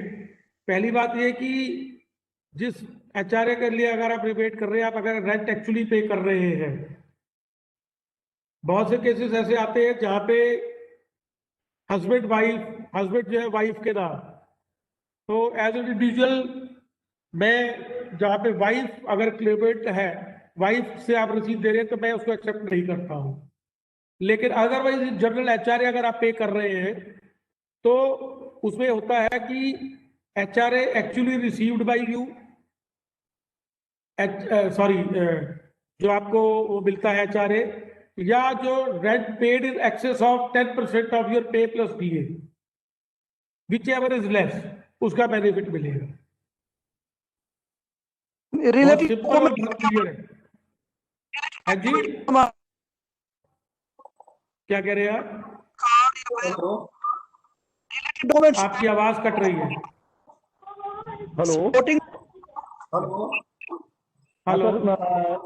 हेलो नहीं, पहले जो ये पूछ रहे हैं, एक मिनट की आवाज जिनकी कट रही है वो उनको पूछ लीजिए अपनी क्वेरी क्या है उनकी पूरी। ये कह रहे हैं कि रिलेटेड डॉक्यूमेंट्स क्या होने चाहिए? रिलेटेड डॉक्यूमेंट्स क्या होने चाहिए? रिलेटेड डॉक्यूमेंट्स वो होने चाहिए जो आप एज डीडीओ जो आपको सेटिस्फाई करते हो। रेंट एग्रीमेंट है, रसीद है, अगर 1 लाख से ऊपर है तो जिसको रेंट पे किया है उसकी पैन नंबर है कि नहीं है, पेमेंट किस फॉर्म से हुई है, any document which you as a DDO would satisfy you, चाहे वो आपका खुद का क्लेम हो, लेकिन वो यार्डस्टिक कॉमन होना चाहिए। ऐसा नहीं है कि आप क्लेम कर रहे हैं तो आपने अपने केस में तो कोई कागज नहीं लगाया और कोई इंडिविजुअल मांग रहा है तो आप उससे सब चीजें मांग रहे हैं। सर इसमें आप जो एनी डॉक्यूमेंट्स हैं वो बताओ ना कोई। हेलो सर, स्टैंडर्ड डॉक्यूमेंट्स कहीं नहीं प्रेस्क्राइब्ड है, उसमें वो क्लियर कट कहता है to the satisfaction of DDO. मैं आपको बताता हूं, मैं एज डीडीओ जो क्लेम लेता हूं document, rent receipt, rent agreement, क्या उसका जो एड्रेस है जो उसने दिया हुआ है वो उसकी सर्विस बुक से मैच करता है, और अगर 1 लाख से ज्यादा का रेंट टोटल है पेमेंट तो पैन नंबर ऑफ दी जिसको आपने रेंट दिया है उसका रेंट पैन नंबर, और क्या उसने अपनी इनकम पे काउंट किया। बहुत सारी चीजें हैं आपकी सर्टिफिकेट। कल को अगर जो आपने रिबेट दी है, ऑडिट पूछता है तो आपको सेटिस्फाई करना ऑडिट को। क्या हर्ष अरोड़ा जी सर, नमस्कार। नमस्कार। हाँ सर, मैं एक पूछना चाहता हूँ, जैसे जॉइंट फैमिली है, मदर है, फादर है, वाइफ है, इकट्ठे रह रहे हैं और मेडिकल कार्ड में सारे डिपेंडेंट हैं। उस केसेस में अगर कोई कहता है कि मैं अपने फादर को रेंट देता हूँ या अपनी मदर को रेंट देता हूँ या अपनी मिसेस को रेंट देता हूँ, क्या वो लीगल है? कैसे डिपेंडेंट हो जाएगा वो? अगर मान लीजिए जो आपकी डिपेंडेंसी मेडिकल क्लेम पे डिपेंडेंसी की कंडीशन है 9,000 प्लस डीए, आज की 17% डीए है। हाँ जी। तो 9,000 के ऊपर अगर आप 17% वर्कआउट कीजिए तो ये लगभग बनता है 9,000 पे 17% अगर आप वर्कआउट कीजिएगा तो ये आपका बनेगा 1530 ₹1,530। हाँ, तो 10,530 रुपए हो गई। अगर जिसकी इनकम 10,530 से ज्यादा है, ठीक है, नहीं ऐसे सर बहुत सारे केसेस हैं कि वो हाँ, रेंट एग्रीमेंट देता है और उधर डिपेंडेंट में मेडिकल कार्ड में उसके नाम लिखे हैं ब्लड तो रिलेटेड। आप पूछ सकते हैं ना, यही तो मैं आपसे कह रहा हूं, to the satisfaction of DDO, कि भाई वो फिर तुम्हारे पे डिपेंडेंट कैसे हो गया। अब मैं आपको एग्जांपल एक और देता हूं, एक और बात बताता हूं इसमें सर। एक और मेरी पूछना बात चाहता को हूँ। सुनिए पहले, एक मिनट पहले आप मेरी बात को सुनिए। मान लीजिए ज्वाइंट फैमिली में रह रहा है, उसने फादर से रेंट रिसीट लेके दी और रेंट रिसीट जो है इस अमाउंट से ज्यादा है, तो वो फादर भी डिपेंडेंट की कैटेगरी में नहीं आएगी और मदर भी नहीं आएगी, क्योंकि मदर तो फादर पे डिपेंडेंट है। इन केस ऑफ फादर अलाइव नहीं है तभी तो मदर पे डिपेंडेंट होगा वो गवर्नमेंट सर्वेंट में। तो यही मैंने वो जो अभी पहले सज्जन पूछ रहे थे कि any document which could satisfy you as DDO, if you are not satisfied you can disallow that. हाँ, आप पूछिए, आपका क्या पॉइंट था दूसरा? मेरा पॉइंट है अब तो भूल गया, दोबारा आप कह रहे थे जब याद आएगा तब कि हेलो जी, हेलो हाँ जी बोलिए।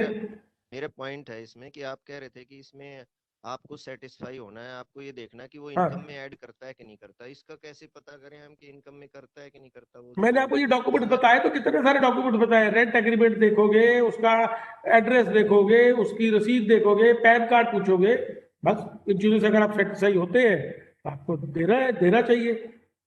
इससे ये तो नहीं पता लगा ना कि वो इनकम में ऐड करता है कि नहीं करता। इनमें कौन से डॉक्यूमेंट से पता लगा इनकम में ऐड करने? क्यों उससे बोलो भाई तू रिटर्न फाइल करता है कि नहीं करता। जो ओनर की बात कर रहे हो ना आप, ओनर? हाँ, ओनर की बात कर रहा हूँ मैं। रेंट तो वो उसका मतलब कैसे पता लगे? क्यों आप उसकी रिटर्न की फाइल का पेन की कॉपी ली है ना, उसको कोई प्रोसेस थोड़े किया। पेन की कॉपी तो हमारे पास ही रहती है, डॉक्यूमेंट कोई नहीं पैन कार्ड। अरे तो आप उससे पूछ लो आपने रिटर्न फाइल की है कि नहीं की। भैया अगर आप जिद भी अड़ जाएंगे कि नहीं साहब इसको देना है या नहीं देना, तो उसका कोई हल नहीं है। लेकिन मैंने आपको यही बताया कि मैंने आपको अपने सबसे पहली या दूसरी स्लाइड में बताया, ये हमारे को इतने साल की नौकरी में ये समझ आ जाता है कि ये क्लेम जेन्युइन है कि नॉन जेन्युइन है। तो we have every power to disallow that. Hello, हाँ जी सर जी, इसमें जो क्वेश्चन था, जैसे व्यक्ति के फादर मदर का और मिसेस का आया था, वो रेंट रिबेट भी ले रहा है, हाउस रेंट का, और मेडिकल रिबेट भी ले रहा है, क्या दोनों लीगल हैं? तो मैंने आपसे क्या बताया बॉस, अभी तो बताया आपको कि 10,530 रुपए से ज्यादा की अगर वो है तो वो डिपेंडेंट में आएगा ही नहीं। तो आप उसका मेडिकल क्लेम उसको बताओ भाई आप डिपेंडेंट कैसे हो, ये तो आपने देखना है ना। एज रिबेट HRA की जो आप दे रहे हो उसको, जो उसका मेडिकल क्लेम आया वो भी आप ही देख रहे हो, तो आपको तो पता है किसके, तो आप उससे पूछ सकते हो ना, तो वो एक्सप्लेन करेगा। पूछ रहा हूँ जी, पूछिए अरोड़ा जी। हाँ जी आपकी आवाज कट रही है। मेडिकल बिल आप लगाओ। हाँ सर, कह रहा है ट्रांसफर के बाद LPC के बाद बिल्स के यहाँ लगेंगे। आप उनको बता दो कि LPC इश्यू होने के बाद तो बिल लग नहीं सकते। LPC इश्यू होने के बाद तो आप कोई बिल बता नहीं सकते। तो जिद कर रहा है तो आप उसको लिखित में दे दो, या आप उसको दिखा दो कि भाई बिल बनते ही नहीं है, ये इसमें है ही नहीं। तो मतलब आउट ऑफ डिपार्टमेंट चला, DDA में गया है, यहाँ से DDA में, यहाँ से ट्रांसफर प्रॉपरली LPC लेके गया। देखिए अगर DDA में, देखिए सुनिए मेरी बात, अगर DDA गया है तो DDA वाला तो देगा नहीं उसको। डीडीए वाला तो नहीं देगा, क्योंकि वो तो फॉरेन सर्विस है, उसकी आउटसाइड दिल्ली गवर्नमेंट है। तो उस केस में आपको अपने हेडक्वार्टर से या पीओ से पता करना पड़ेगा कि कैसे वो लग सकते हैं, क्योंकि वो वाले क्लेम तो उसका यहीं पे मिलेंगे, वो वाला ऑफिस नहीं देगा उसका।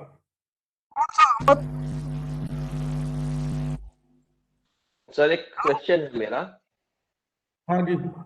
हेलो सर, एक क्वेश्चन और है सर, एक और है हमारे यहाँ केस है, एक हमारे यहाँ मैडम है जो। अरे बॉस आप एक एक करके पूछिए ना, निश्चय जी आप इनको बोलिए जो प्लीज। हेलो, उनको पता ही नहीं लगता है क्या? हेलो अरोड़ा जी, आवाज आ रही है? हाँ आ रही है, आप एक एक करके पूछिए बॉस। एक आदमी पूछ रहा होता है, दूसरा आदमी बोलना शुरू कर देता है। हाँ जी बोलिए। हेलो, मैं पूछूं अब अपना सवाल? हेलो, आप फिर दो आदमी इकट्ठे बोल रहे हैं, मैं किसको बोलूं कि पूछो, किसको नहीं बोलूं मत पूछो। महेश हेलो, कुमार जी आप पूछिए अपना हेलो। सवाल प्लीज पहले। हेलो, हाँ नमस्कार जी। मिस्टर महेश आप पूछिए पहले। मेल होने के बाद बोलोगे। ट्रांसफर हो गया।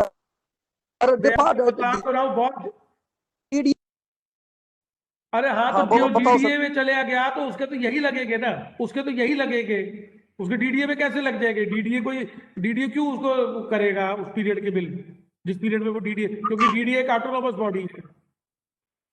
किसी पे लेगा मेरे स्कूल से और ट्रांसफर।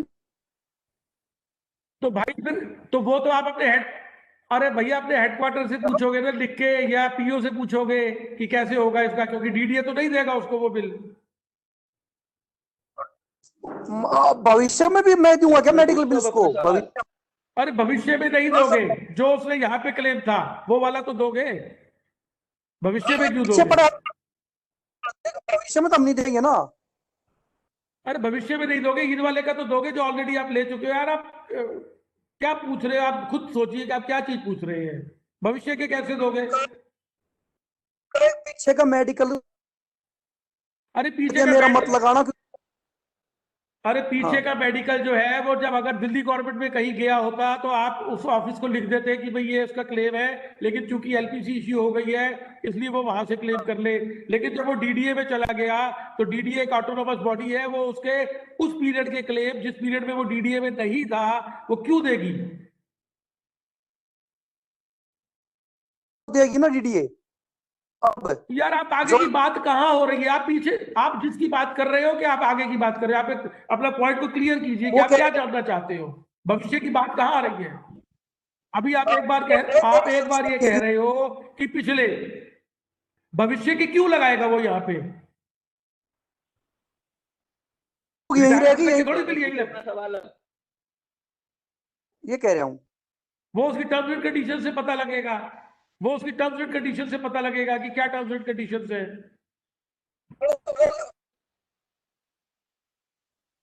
ना ये टर्म आप बॉस आपने हेडक्वार्टर को लिखो, आप अपने हेडक्वार्टर से क्लैरिफाई करवाइए ना कि जब एलपीसी इश्यू होगी तो इसके कैसे क्लेम होंगे सेटल। वो तो मेरे का फोन कर देता लेके आना, ऑर्डर ले आना कोई। हाँ तो आप उनको बोलो ना कि भाई बॉस आप जो चीज में कहीं पे क्लैरिफाई नहीं है आप अपने हेडक्वार्टर से पूछोगे ना। Hello sir. हेलो, हाँ जी बोलिए। सर मैं ये पूछना चाह रहा था। हेलो, हाँ जी बोलिए। आजकल ये पिछले दो तीन साल से ये बड़ा इशू बना हुआ है कि टीचर्स भी कंफ्यूजन में और काफी एचओएस भी कंफ्यूजन में है। ये ईएल वाला जो इशू है कि 3 दिन आने पर एक ईएल दी जाएगी या 2 दिन पर एक ईएल दी जाएगी, और इसकी कंटिन्यूटी कैसे बनाई जाएगी, थोड़ा इस पे हमें थोड़ा क्लैरिफाई कर दीजिए सर। कौन सा चाहिए आपको? छुट्टियों में आना होता है उसका पूछ रहे हैं? हाँ जी जी, जो समर वेकेशन या कोई और छुट्टियों में जैसे वेकेशन स्टाफ माना जाता है ना टीचर्स को, तो हाँ, वो जो आते हैं तो 3 दिन तीन पे एक है शायद, तीन पे एक है शायद वो मेरे पास एक बहुत पुराना के अंदर काउंट कंटिन्यूटी में कैसे? तो सर दो जैसे मान लीजिए वो सैटरडे और संडे वगैरह काउंट होंगे या नहीं होंगे? नहीं, 3 दिन आने पे 1 दिन है वो। मैं आपको मेरे पास कुछ गाइडलाइंस है, बहुत पुरानी इशूड है, वो आप मेरे से अलग से कांटेक्ट कीजिएगा, मैं आपको दे दूंगा वो गाइडलाइंस। ठीक है, थैंक यू सर। सर एक बात बताइए, एक बात जानना सर चाहता हूँ। 2019 का एक ऑर्डर है, उसके अकॉर्डिंग 2 दिन पर 1 दिन की ईएल है। अगर देखिए कोई 2019 नए का ऑर्डर ऑर्डर है सर ये। तो 2019 का जो ऑर्डर है तो वो आप शेयर कर लीजिए ना ग्रुप पे फिर। ऐसा है सर, 3 दिन का तो कोई ऑर्डर ही सर नहीं मैं है। कर दूंगी सर। 3 दिन का ऑर्डर है, पुराना, एक बहुत पुराना ऑर्डर है मेरे पास है, तो शायद 20 साल पुराना ऑर्डर होगा वो, पर चूंकि ये इस तरह से नहीं है। और अगर आपका ये 2019 का ऑर्डर है जो मैडम बता रही है तो आप उसको शेयर कीजिए, वो तो क्लियर जी सर, मैं ग्रुप में शेयर कर दूंगी। हाँ जी। हाँ, दूसरी बात मैं आपसे एक बात और बता रहा हूँ। ऐसा होता है कि जो चीजें इस तरह की होती है आपको क्लैरिफाई नहीं होती है, वो आप आपका जो भी डिस्ट्रिक्ट ऑफिस है या हेडक्वार्टर है वहां पे आप क्लैरिफाई करवाइए, क्योंकि इस तरह की गाइडलाइंस आपके यहाँ से अलग से इश्यू होती है, ये कोई एक जनरल मैटर ऑफ वो नहीं है। तो इसलिए आप अपने डायरेक्टरेट ऑफ एजुकेशन को लिख के पूछ सकते हैं कि क्या सर्कुलर है, और वो जैसे 2019 में अगर सर्कुलर इशू हुआ है और ये मैडम बता रही है तो इसका मतलब जो भी गाइडलाइंस है वो प्रॉपरली इशूड है, तो आप सब उसको फॉलो कर सकते हैं। तो मैम आप ये जरा इनसे शेयर कीजिएगा, और मैं निष्ठा मैडम से बोलूंगा अपना नंबर दूंगा, मुझे भी जरा व्हाट्सएप भेजिएगा प्लीज उसका। सर मैं ग्रुप में ही व्हाट्सएप पर डाल दूंगी। Hello sir. हेलो सर, मैं एक बात जानना चाहता हूँ sir. Thank you ma'am. Question पूछिए। मैं सर एक बात जानना चाहता हूँ सर, जो लीव एनकेशमेंट पॉलिसी आई है अभी गवर्नमेंट की, उसमें क्या क्या डॉक्यूमेंट्स पीओ में भेजने पड़ेंगे? क्या कह रहे हैं? कम लीव एनकेशमेंट। कौन सी leave encashment? LTC leave encashment policy. हाँ, एलटीसी लीव एनकैशमेंट में आपको सिर्फ जो आपका क्लेम फॉर्म जो है जी, बिल ओरिजिनल में होगा, photocopy? Bill original, certified copy होगी उसकी। अच्छा, ओरिजिनल बिल नहीं होगी, सर्टिफाइड कॉपी होगी। और अगर पेमेंट का जो बोर्ड है उसकी कोई वो डॉक्यूमेंट्री एविडेंस भी लगेगा साहब। वो एविडेंस क्या होगा सर? वो ऐसी एविडेंस आपकी बिल के अलावा, मान लीजिए आपने अगर क्रेडिट कार्ड से पेमेंट की है तो एक रिसीट जनरेट होती है, या चेक से पेमेंट किया है? हाँ जी, चेक से पेमेंट किया है सर? हाँ, चेक से पेमेंट किया है तो आपके अकाउंट से डेबिट हुआ होगा जब चेक, या उस चेक की फोटोकॉपी, और वो जब आपके अकाउंट से डेबिट होगा तो अपनी पासबुक की फोटोकॉपी या स्टेटमेंट की copy. Thank you sir, thank you. Sir अगर कोई वीआरएस लेता है उसको वही बेनिफिट्स मिलेंगे जो रिटायर होने के बाद मिलते हैं। हेलो, एक एक करके पूछिए, आप एक एक करके पूछिए please. Good afternoon sir, good afternoon.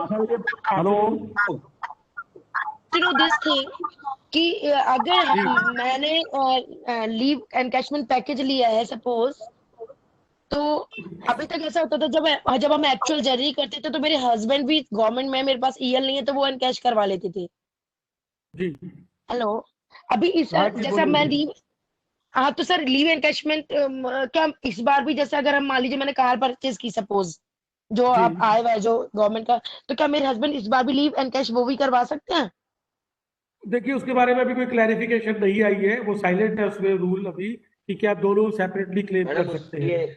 उसके लिए बाद में 3 अलग अलग सर्कुलर्स आए हुए हैं डिपार्टमेंट के, उसमें क्वेश्चन आंसर उसमें दे रखा है, वो भी करवा सकते हैं। नहीं हस्बैंड नहीं करा सकते ना,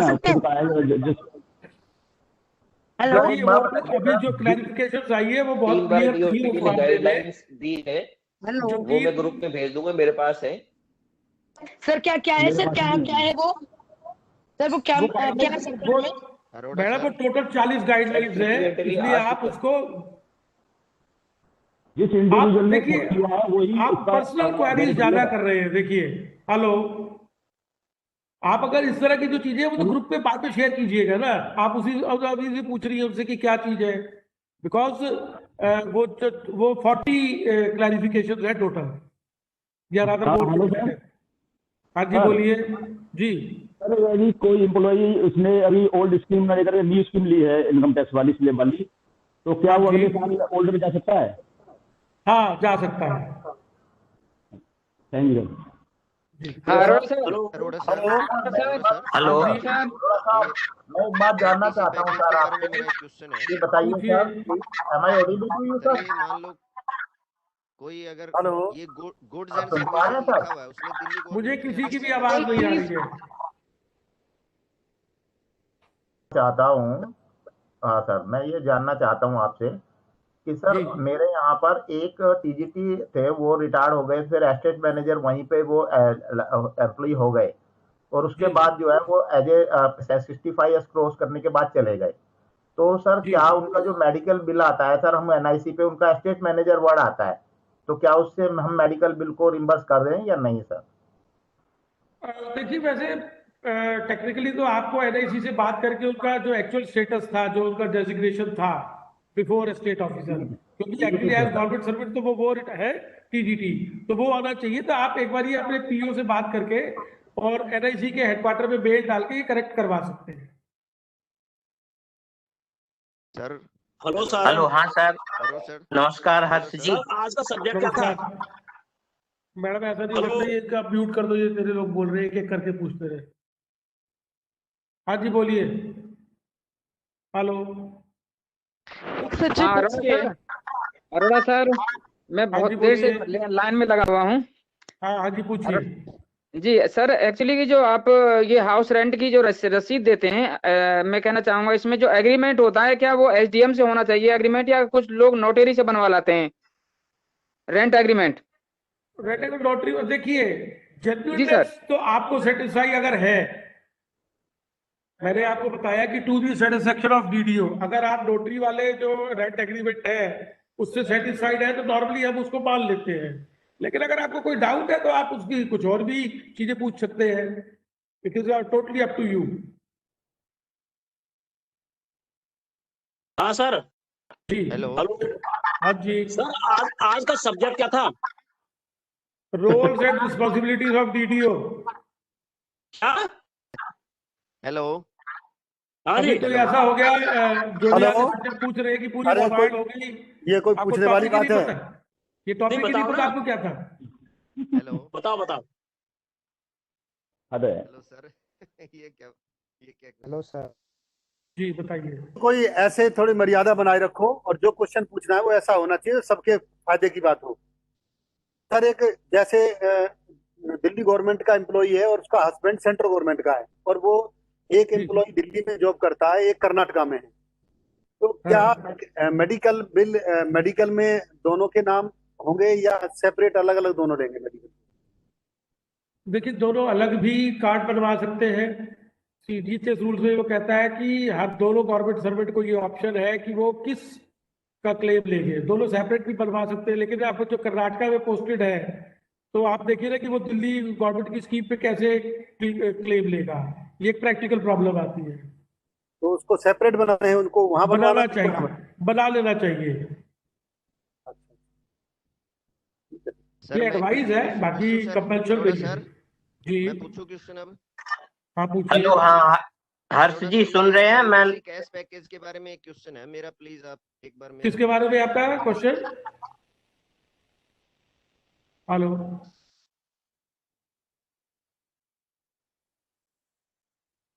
हेलो सर अरोड़ा जी। हाँ जी बोलिए। सर ये जो लीव इंकेशमेंट लेते हैं, इसमें जैसे आजकल वो लीव ले तो लिया, लेकिन स्कूल में आते हैं उन दिनों या लीव लगेगी?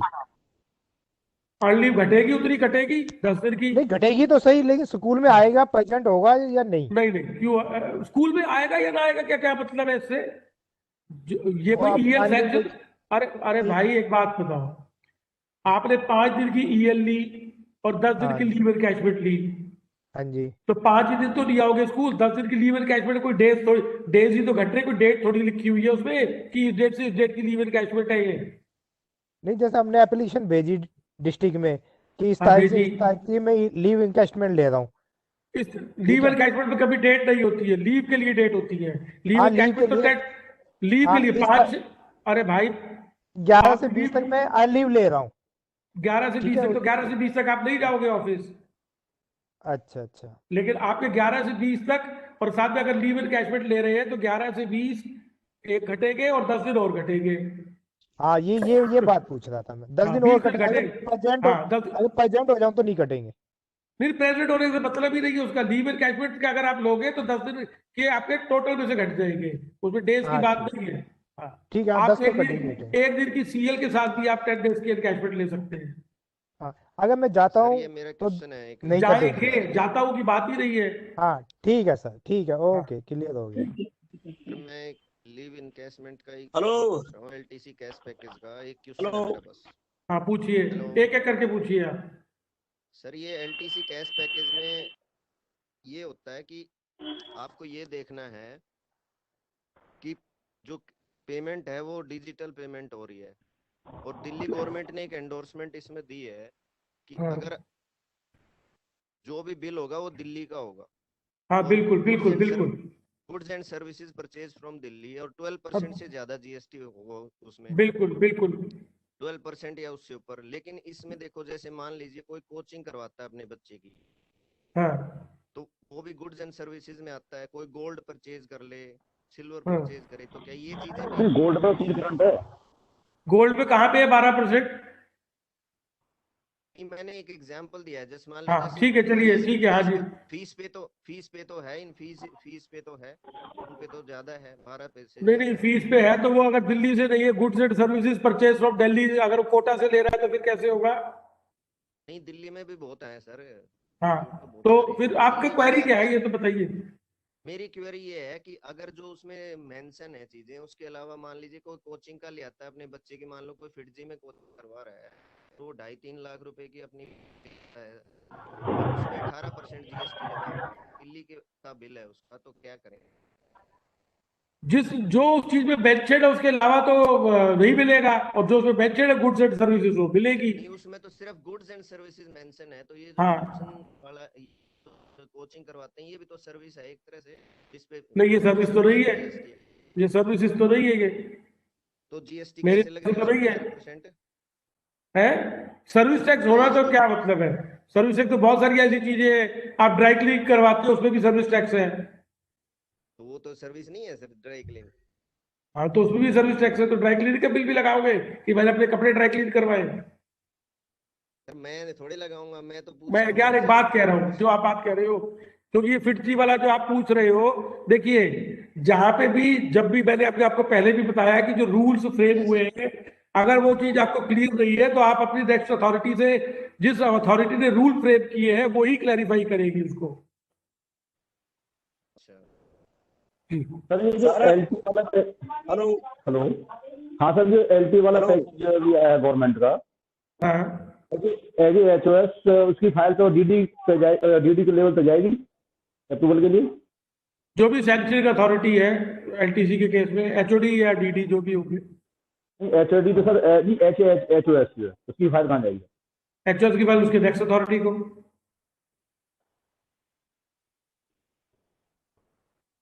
हेलो जी बताइए। हाँ हर्ष जी नमस्कार। नमस्कार सर, मेरा क्वेश्चन ये है कि मान लीजिए अप्रैल के महीने में कोई teacher on work from home online, क्या उसको अप्रैल के महीने में टीए मिलेगा नहीं मिलेगा? टीए अगर वर्क फ्रॉम होम कर रहा है तो शायद नहीं मिलेगा। नहीं मिलेगा, नहीं मिलेगा सर, कल ही तो ऑर्डर आया, कल ही ऑर्डर आएगा, कल ही ऑर्डर आया, पढ़ लेना सर। नहीं मिलेगा, नहीं मिलेगा। नहीं सर एक क्वेश्चन में। हाँ जी पूछिए।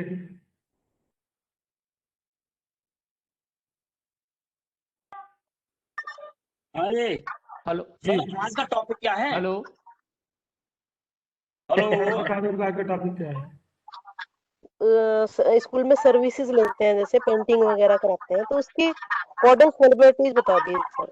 हाँ जी, कोडल फॉर्मेलिटीज क्या होंगी स्कूल में सर्विस कोडल लेते हैं? मतलब एज पर जीएफआर होगी। जीएफआर में गुड्स एंड सर्विसेज के परचेज के लिए पूरा एक चैप्टर है, आप उसको देखिए और वैसे अलग से बात करेंगे। है जी, परचेज नहीं, सर्विस के लिए पूछ रही हूं सर। गुड्स एंड सर्विसेज दोनों के लिए बोल रहा हूँ सर। आज का टॉपिक ठीक है सर। आप क्या पूछना सर, आज का टॉपिक आप टॉपिक क्यों सर, पूछ रहे आज का हैं? टॉपिक क्या मैं पूछूं? जी सुभाष जी पूछिए। हेलो जी हेलो गीता मैडम, मुझे भी एक क्वेश्चन पूछना है। जी सरोज मैम पूछिए। जा रहा हूँ, ले जाऊँ। हेलो बोलिए। Hello sir. हाँ जी बताइए। सर अगर गेस्ट टीचर मंथ में 4 ही दिन आता है या 3 दिन आता है तो उसको 4 दिन की मिलेगी या पूरे महीने की मिलेगी? क्या चीज? अगर गेस्ट टीचर वो है तो आप अपनी गाइडलाइंस देखिए ना, इसमें तो क्या इशूड है गाइडलाइंस? जो कहते हैं कि भाई मैं तो वर्क फ्रॉम होम कर रहा हूँ और वो 4 ही दिन आ रहा है, तो उसमें क्या? अरे तो बॉस, उसमें तो आपके सर्कुलर्स इशूड है ना, आप अपने सर्कुलर्स देखिए कि किस तरह से पेमेंट हो रही है, 4 दिन की हो रही है कि पूरे महीने की हो रही है। जब लॉकडाउन था तो जब वर्क फ्रॉम होम ही था। कोविड में स्पेशल केस चल रहा है कोविड वाला। आज का टॉपिक मैडम इसको वाइंड अप कीजिए प्लीज आप। अभी मैं अपने कोच को बोल रहा हूँ कि वो मेरा नंबर शेयर करेगी आपसे। आपकी जो क्वेरीज है स्पेसिफिक, वो आप मेरे से अलग से मेरे नंबर पे कांटेक्ट करके पूछ सकते हैं। वाइस प्रिंसिपल की फाइल, रिटायरमेंट फाइल कब से मूव करनी चाहिए? कितने महीने पहले? 6 महीने पहले। 6 महीने पहले। और सर क्या क्या डॉक्यूमेंट है उसमें, क्या क्या प्रोसेस है उसका? मैडम वो कोई सिंगल प्रोसेस थोड़ी है, वो तो पेंशन रूल्स के हिसाब से आप देखिए पूरा 2 साल पहले प्रोसेस स्टार्ट होना होता है और उसमें सब चीजें देखनी होती है। ये कोई बूझबानी बताने वाली बात नहीं है ना ये तो।